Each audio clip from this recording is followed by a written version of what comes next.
하나님은 신실하신 분이십니다. 하나님은 사람이 아니시니 거짓말을 하지 않으시고 인생이 아니시니 후회가 없으시도다.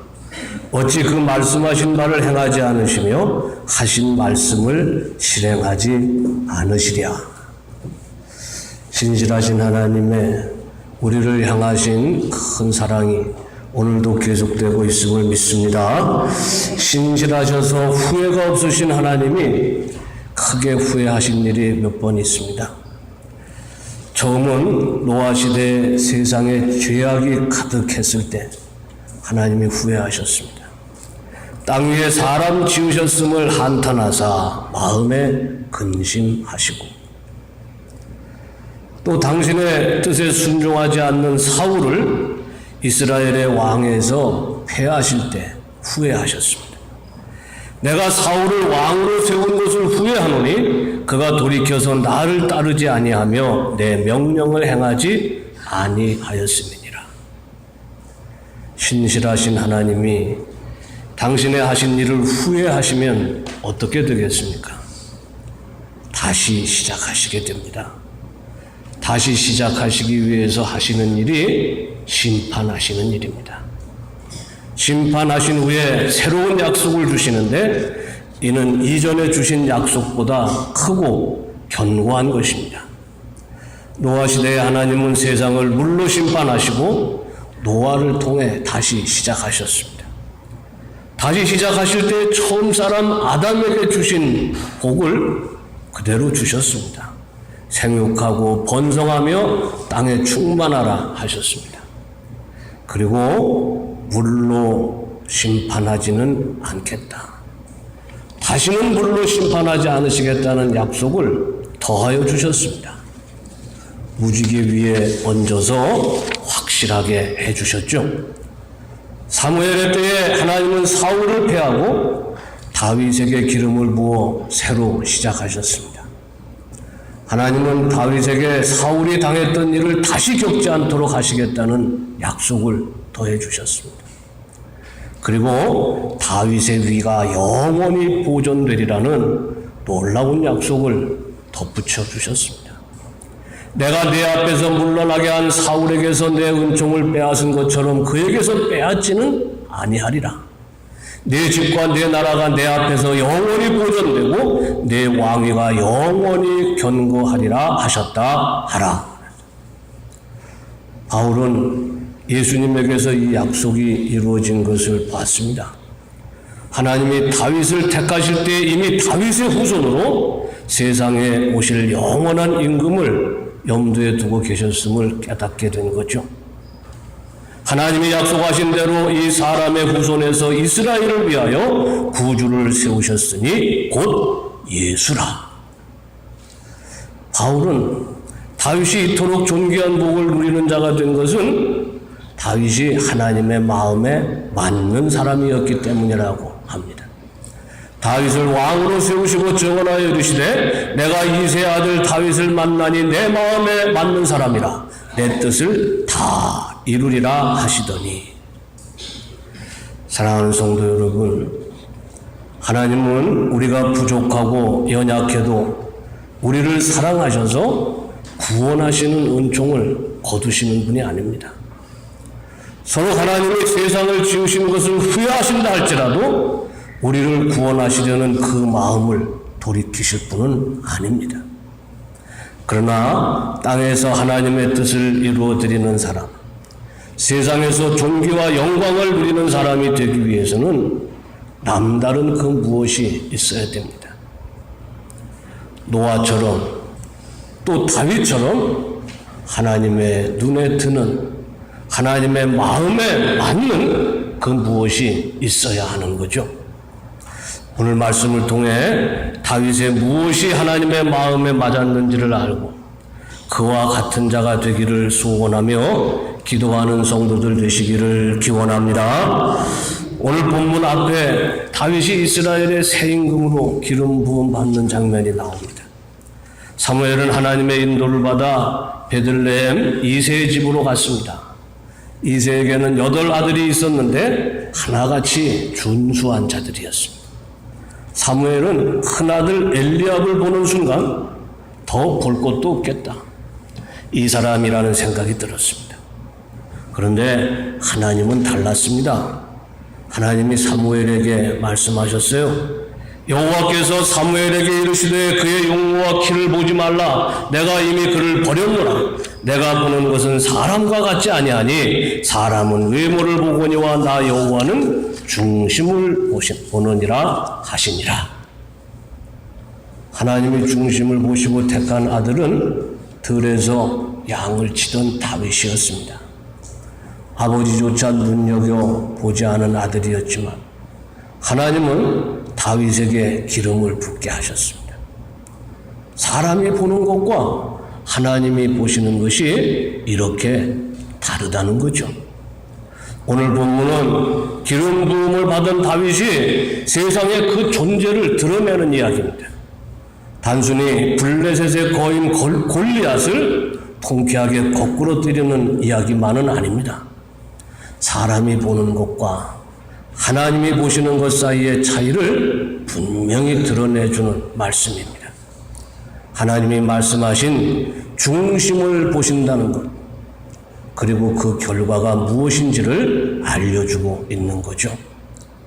성경은 골리앗의 장대함과 다윗의 왜소함을 비교하고 있습니다. 골리앗이 얼마나 큰 사람입니까? 블레셋 사람들의 진영에서 싸움을 도두는 자가 왔는데 그의 이름은 골리앗이요 가드 사람이라. 그의 키는 6규빗 한 뼘이요. 규빗이라는 것은 팔꿈치에서 이 손가락 끝까지 이 길이 대략 45cm 정도 됩니다. 6규빗하고도 한 뼘이라고 그랬으니까 3m에 가까운 거인입니다. 다윗은 어떻습니까? 아직 얼굴이 붉은 어린아이입니다.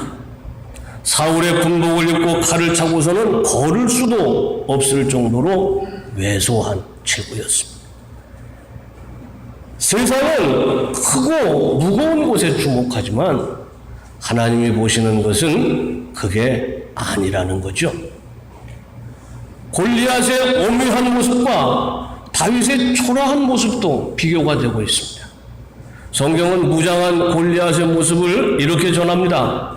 머리에는 노투구를 썼고 몸에는 비늘 갑옷을 입었으니 그 갑옷의 무게가 놋 5,000세겔이며 그의 다리에는 놋 각반을 쳤고 어깨 사이에는 놋 단창을 메었으니 그 창자루는 배틀째 같고 창날은 철 600세겔이며 방패 든 자가 앞서 행하더라. 장대한 몸도 몸이지만 차려입은 것 하나하나가 이게 범상한 것들이 아니라는 거예요. 투구가 놋으로 되어 있습니다. 고기 비늘 모양으로 된 놋쇠판을 잇대어 만든 갑옷, 어린 갑이라고 그러죠. 그 무게가 5,000세겔입니다. 500원짜리 동전 5,000개를 달고 있는 형국이에요. 창자루도 나무가 아닌 놋쇠로 되어 있고 창날이 무쇠로 되어 있습니다. 그때가 청동기 시대에서 철기 시대로 넘어가는 때니 당시로서는 그야말로 비싸고 새로운 것을 다 갖추고 있는 사람이었다. 거기다 방패를 든 사람이 따로 있었습니다. 거기 맞선 다윗의 모습이 어떻습니까?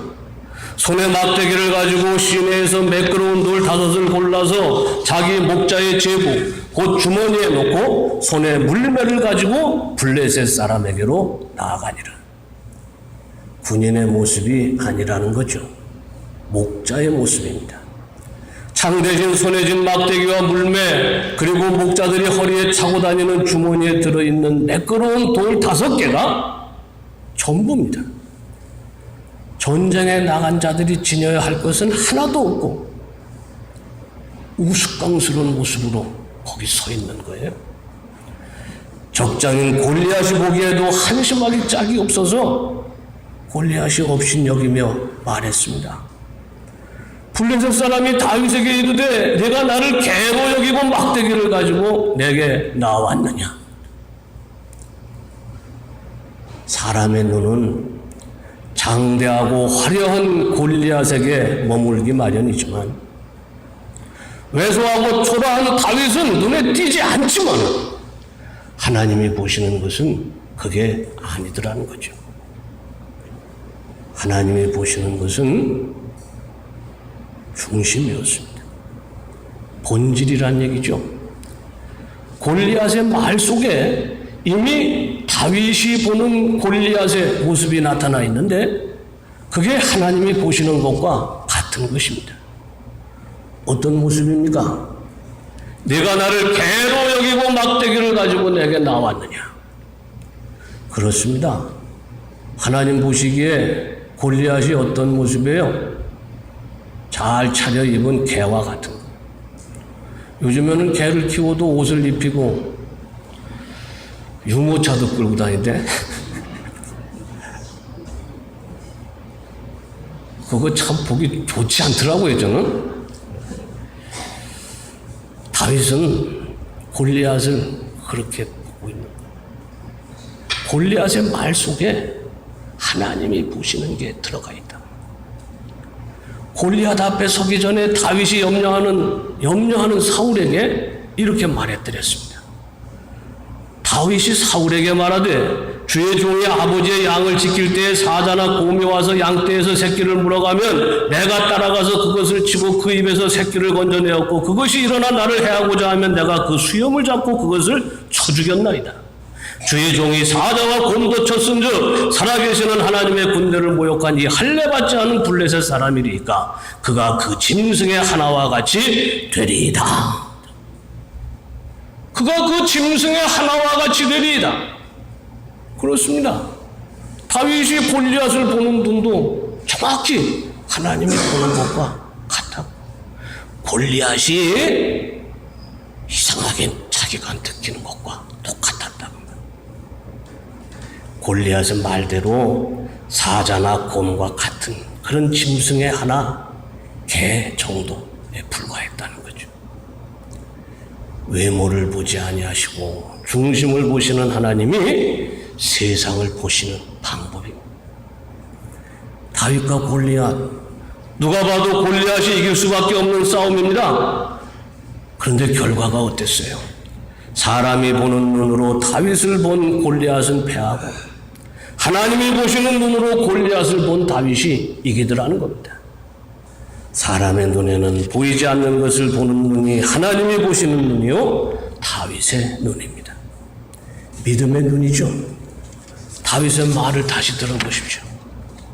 다윗이 이르되 여호와께서 나를 사자의 발톱과 곰의 발톱에서 건져내셨은즉 나를 이 블레셋 사람의 손에서도 건져내시리이다. 믿음으로 보니까 그렇게 보이는 거예요. 이미 사자와 곰의 위험에서 건져주셨으니 여기서도 건져주시지 않겠습니까? 이게 다윗의 마음입니다. 하나님이 우리 중심에서 보시기를 원하시는 마음인 거죠. 이미 그리스도 예수의 십자가를 통해 우리 죄를 사하여 주셨는데 죽을 죄에서 구원하셨는데 세상이 주는 환난과 시련 가운데서도 건져주시지 않겠습니까? 이미 구원하셨는데 다시 저주 아래 있게 놔두시겠습니까? 하나님이 우리 중심에서 보시기를 원하는 그 마음이죠. 그 마음으로 사시기를 기원합니다. 가득히 차게 되면 반드시 넘친다고 그러죠? 그게 세상의 이치죠. 차면 넘칩니다. 하나님의 마음에 맞았던 다윗의 마음도 그랬습니다. 다윗이 쓴 시편들은 모두 하나님이 보셨던 다윗의 마음이 넘쳐 흐른 그런 결과입니다. 기쁘면 찬송이 되고 괴로우면 간구가 돼서 흘러나왔습니다. 오늘 본문도 그것을 말해주고 있죠. 다윗은 목자의 차림 그대로 골리앗 앞에 섰습니다. 그리고 외쳤습니다. 한마디 한마디가 넘쳐 흐르는 다윗의 마음입니다. 중심이죠. 어떤 것입니까? 첫째는 하나님을 사랑하는 마음이 흘러넘치고 있습니다. 고슴도치도 제 새끼가 예쁘다 그러는데 왜 그러겠어요? 사랑하기 때문에 그런 거죠. 하늘이 이뻐서, 주둥이가 아름다워서 아니죠. 사랑하기 때문에 그저 다 이쁜 거예요. 다윗은 하나님을 사랑했습니다. 그 사랑이 넘쳐서 다윗이 외쳤어요. 다윗이 블레셋 사람에게 이르되 너는 칼과 창과 단창으로 내게 나오거니와 나는 만군의 여호와의 이름 곧 네가 모욕하는 이스라엘 군대의 하나님의 이름으로 내게 나아가노라. 이거를요 다른 말로 하면 뭡니까? 내 사랑하는 하나님을 내가 어찌 모욕하느냐. 비록 칼과 창 앞일지라도 차마 그 소리를 들을 수 없다 그 말이에요. 누가 자기 새끼 보고 병신이라고 그러면은 그거 듣고 가만히 있겠느냐 그 말이죠. 그렇습니다. 사랑하게 되면 아무거나 다 할 수 있어요. 사랑하는 이가 원하는 일을 할 뿐만 아니라 사랑하는 이가 무시당하고 모욕당하는 것도 참을 수가 없는 게 그게 사랑하는 마음이잖아요. 하나님은 우리 중심에서 당신을 사랑하는 마음을 보시기를 원하시는 겁니다. 부활하신 예수님이 베드로에게 3번이나 거듭 물으신 것도 그거였잖아요. 내가 나를 사랑하니. 베드로의 사랑을 확인하신 주님이 말씀하셨잖아요. 내 양을 먹이라. 당신을 대신할 목자로 세우신 거죠. 다윗의 마음이 그랬습니다. 하나님을 향한 사랑으로 넘쳐 흘렀어요. 하나님이 그 사랑을 보시고 그를 존귀하게 만드신 겁니다. 하나님의 빼신 백성, 이스라엘의 목자여 왕으로 삼으시고 복을 더해 주셨습니다. 내가 가는 모든 곳에서 내가 너와 함께 있어 내 모든 원수를 내 앞에서 멸하였은즉 땅에서 위대한 자들의 이름같이 내 이름을 위대하게 만들어 주리라.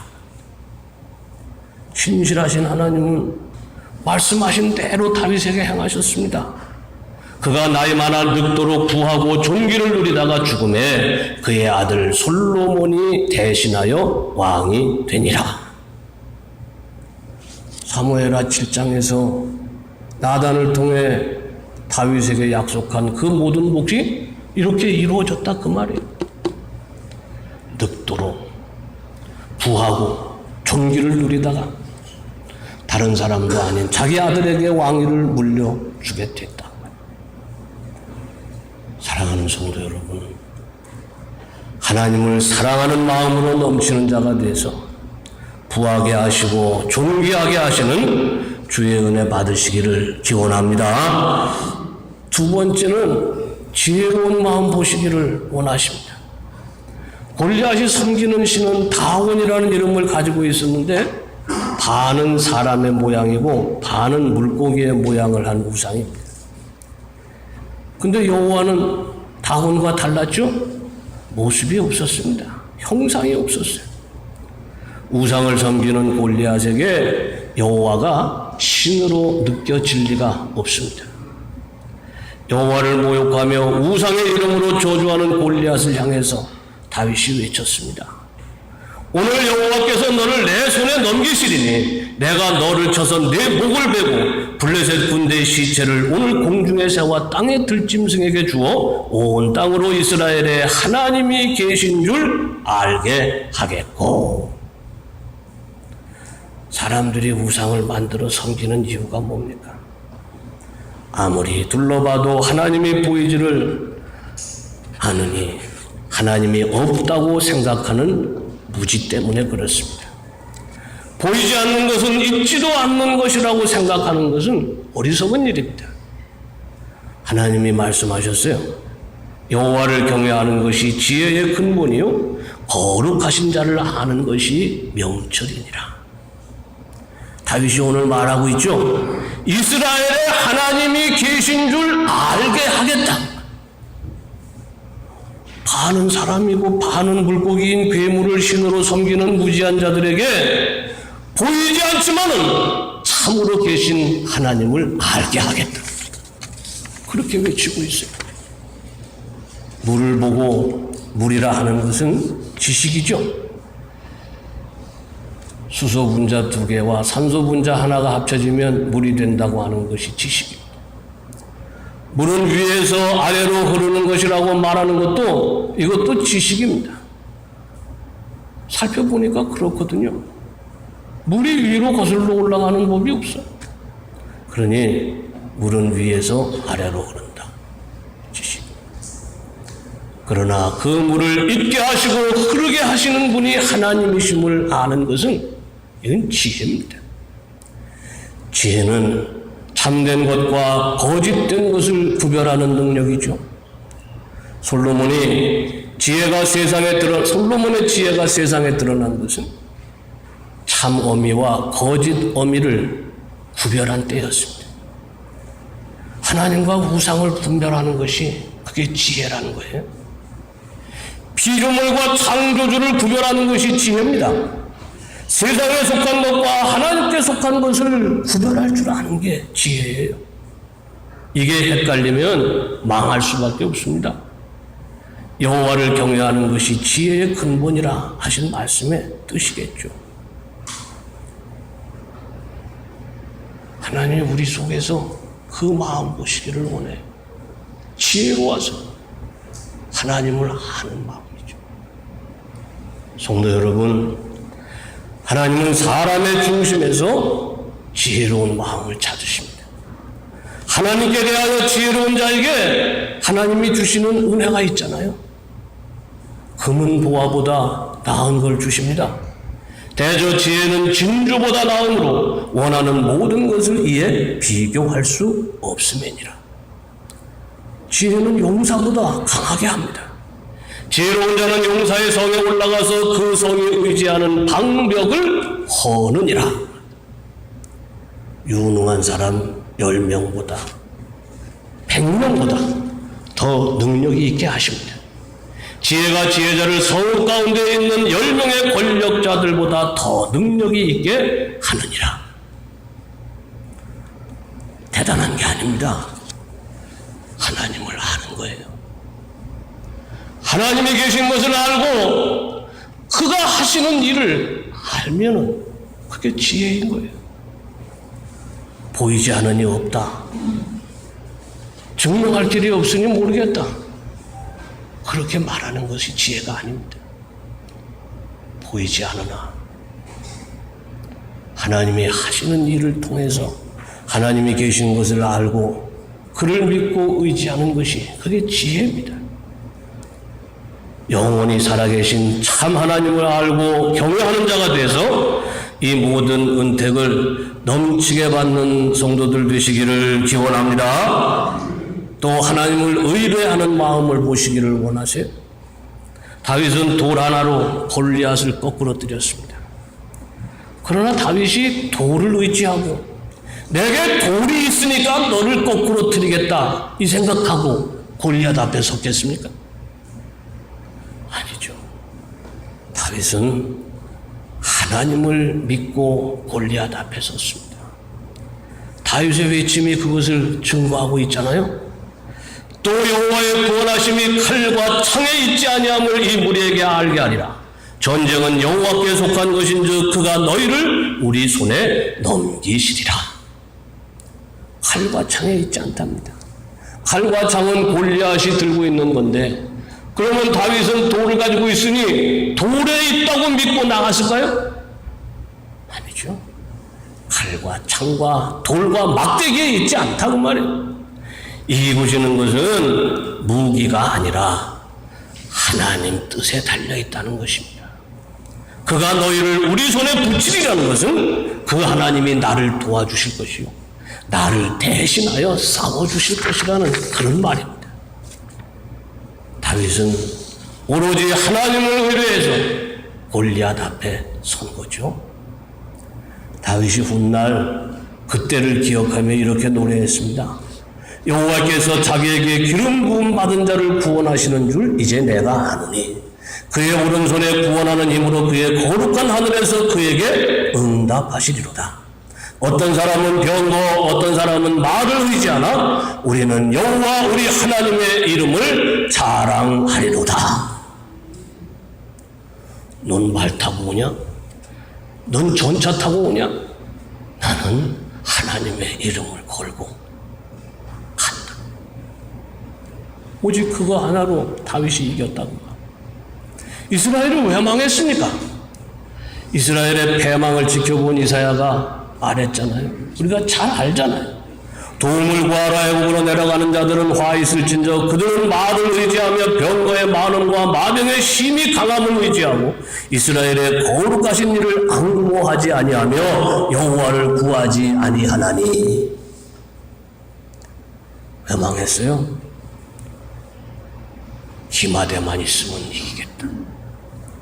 군사의 수가 좀 많으면 이기겠다. 무기가 좋으면 이기겠다. 그런 생각했기 때문에 하나님을 앙모하지 않았다. 하나님의 도움을 바라지 않았다는 거죠. 여호와를 의뢰하는 마음이 사라졌기 때문에 망한 거예요. 지혜로운 마음이 우둔하여져서 하나님을 의뢰하는 다윗의 마음을 잃어버리고 병거와 마병의 힘을 의지하는 골리앗의 마음을 가지게 됐기 때문에 망한 거라는 거죠. 눈에 보이는 힘은 믿음이 연약한 자들을 잠시 두렵게 할 수 있지만 하나님의 기름 부음 받은 자, 하나님의 마음에 맞는 자, 하나님을 의뢰하는 자를 결코 넘어뜨릴 수가 없습니다. 눈에 보이는 세상의 힘에 기대지 말고 전능하신 여호와를 의뢰하는 자가 돼서 최후 승리의 영광 누리는 성도들 다 되시기를 간절히 기원합니다. 성도 여러분, 우리가 다 하나님의 마음에 맞는 사람이 되어야 되겠습니다. 우리 중심에 하나님을 사랑하는 마음이 넘쳐서 흘러야 되겠어요. 내가 주를 사랑하나이다. 그 사랑의 고백이 나와야 되겠습니다. 눈에 보이는 모든 것의 주인이 되시는 창조주 하나님을 경외하는 마음이 넘쳐서 내가 주를 높이고 찬양하나이다. 찬송이 되어서 흘러나와야 되겠습니다. 나의 힘이 되신 여호와여 내가 주를 의뢰하나이다. 믿음의 외침이 더해져 나와야 되겠습니다. 이러면은 우리가 감당치 못할 게 없고 우리가 이기지 못할 게 없게 되는 거죠. 다윗이 골리앗을 이긴 것처럼 우리 공덕교회 사랑하는 성도들이 다 하나님이 보시기 원하시는 그 중심을 가슴에 담는 자들이 돼서 이기는 자가 되시기를 간절히 기원합니다. 아버지, 다윗과 같은 마음을 가지게 하여 주옵소서. 사랑하는 마음, 지혜로운 마음, 주를 의뢰하는 마음 가지고 살아서 아버지 주님이 주시는 은혜 누리게 하여 주시기를 간절히 바라고 원하옵나이다. 다윗과 같은 마음 가지고 외치는 자가 되어서 존귀하게 하시고 부요하게 하시며 영화롭게 하시는 주의 은총 누리시기를 간절히 바라고 원합니다. 우리 하나님께서 아버지 새로운 약속, 은혜 위에 은혜를 더해 주실 것을 각오하고 우리를 부르신 줄 믿습니다. 아무쪼록 주님 앞에 그 은혜 받아 누리게 하여 주옵소서. 예수님 이름으로 기도하옵나이다. 아멘.